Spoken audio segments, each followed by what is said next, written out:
श्रीबालमुकुन्दाष्टकम्।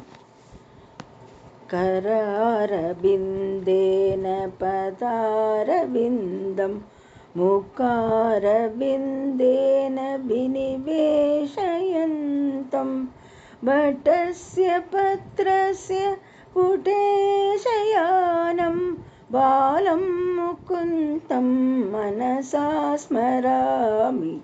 बालं मुकुन्दं मनसा स्मरामि। संहृद्य लोकान् वडपत्रमध्ये शयानमात्यन्तविहीनरूपं सर्वेश्वरं सर्वहितावतारं बालं मुकुन्दं मनसा स्मरामि। इन्दीवरश्यामलकोमलाङ्गम् इन्द्रादिदेवार्चित पादपद्मं सन्तानकल्पद्रुममाश्रितानां बालं मुकुन्दं मनसा स्मरामि। बालं मुकुन्दं मनसा स्मरामि। लम्बालगं लम्बितहारयष्टिं शृङ्गारलीलाङ्गिततन्तपङ्क्तिं बिम्बाधरं चारु विशालनेत्रं बालं मुकुन्दं मनसा स्मरामि। बालं मुकुन्दं मनसा स्मरामि।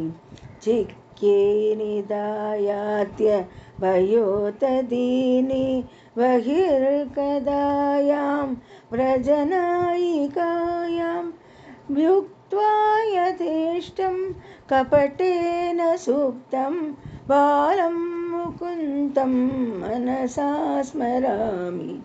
भुक्त्वा यथेष्टं कपटेन सुप्तं बालं मुकुन्दं मनसा स्मरामि। बालं मुकुन्दं मनसा स्मरामि।